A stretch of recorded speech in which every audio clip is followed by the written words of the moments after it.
Tonight, you'll fall asleep with a bank balance, a number that means something. Tomorrow, you could wake up to find that number still sitting on your screen unchanged and able to buy absolutely nothing. Not a loaf of bread, not a liter of fuel, not 1 minute of another human being's time. The money wouldn't disappear, it would simply stop meaning anything. And here is what should keep you watching. This is not science fiction. It has already happened to ordinary people in modern cities more than once in living memory. So tonight we take one quiet, terrifying question. What if money lost its meaning overnight? And we follow it all the way down, hour by hour. Because the first 72 hours reveal something deeply unsettling about the ground you are standing on right now. In more than a decade studying how financial systems hold together, the single most important thing I have learned is this. Money is not a thing. It is an agreement. The paper in your wallet has almost no value of its own. The number in your account is just a line in a database. What gives them power is one fragile ingredient: collective belief. We all quietly agree that these tokens can be traded for real things, and so they can. The instant that agreement dies, the tokens become exactly what they physically are: cotton, ink, and electrons. Money does 3 jobs at once. It is a medium of exchange, so you don't have to barter your skills for groceries.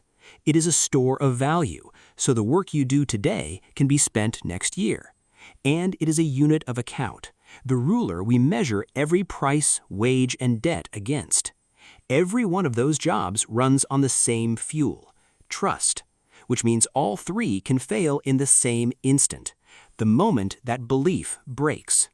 So picture the morning it breaks. Maybe the cause is a hyperinflation that has finally tipped over the edge. Maybe it's a sudden, total loss of faith in the currency. Maybe, in a fully digital economy, it's a single switch being flipped. The trigger matters far less than the chain reaction that follows. By breakfast, shop owners stop trusting the price stickers on their own shelves because the numbers are moving by the hour. Some simply lock their doors rather than sell real goods for money they no longer believe in. The ones who stay open start asking for something else entirely: foreign cash, gold, fuel, anything with weight in the real world. By mid-morning, the queues form, at ATMs that quickly run dry, at fuel stations that switch to cash only, then close. Card machines either freeze or reprice every few minutes. Employers realize the wages they're about to send out are evaporating in real time. Supply trucks stop rolling because no driver wants to be paid in a currency that won't survive the journey. And by nightfall, the shelves that were full at dawn are bare, not because the goods ran out, but because nobody will trade them for paper anymore. We like to call this panic. It isn't. It's cold logic, and that's what makes it unstoppable.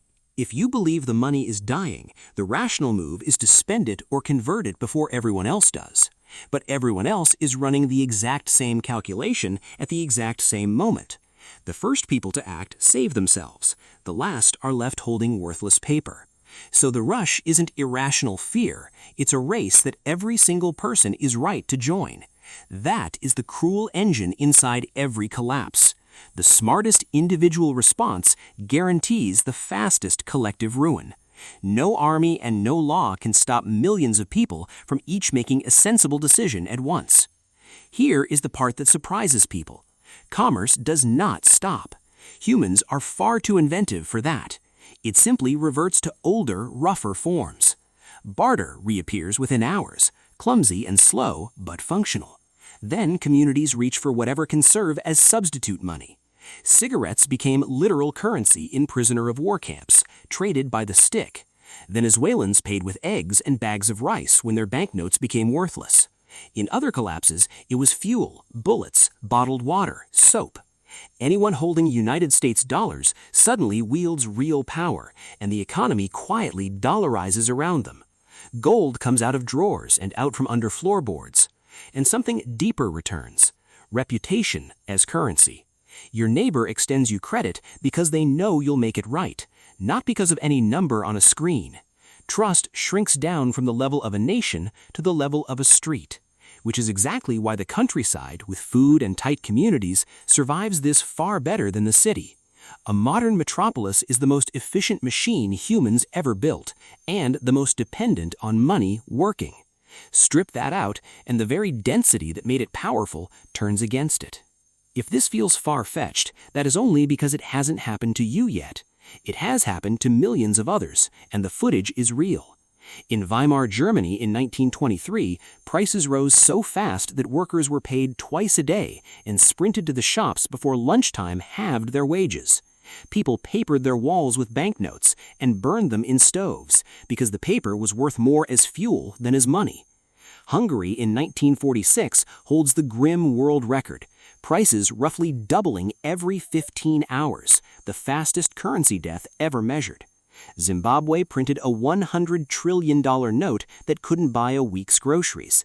Venezuelans stopped counting their cash and started weighing it on scales because counting was a waste of time. Yugoslavia in the 1990s saw its money reissued again and again as it disintegrated.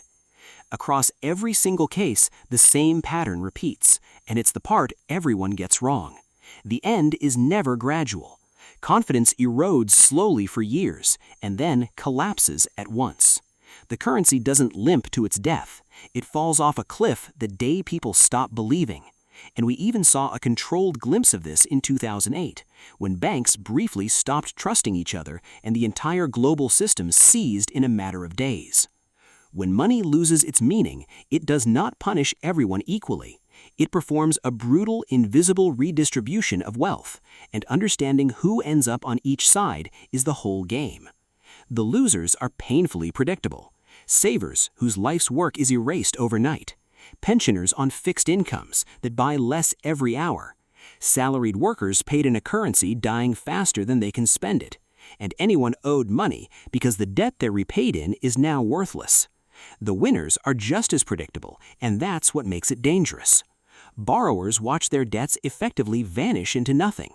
People who already hold hard assets, property, gold, foreign currency, productive businesses, sail through untouched. And the well-connected, the ones who see it coming and move first, come out the other side richer than they went in. Every currency collapse in history has quietly transferred wealth from the people who trusted money to the people who understood it. Governments don't sit still while this happens, but their tools tend to pour fuel on the fire.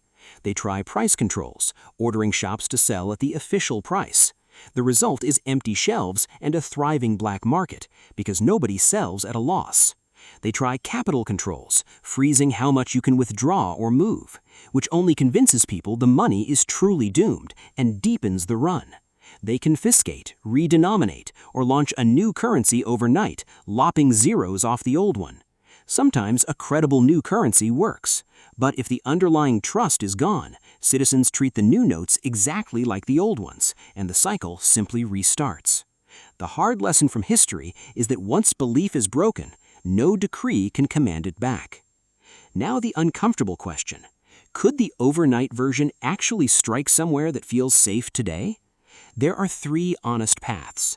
The first is the slow one speeding up, a hyperinflation that has been building quietly for years and finally tips over in a single weekend.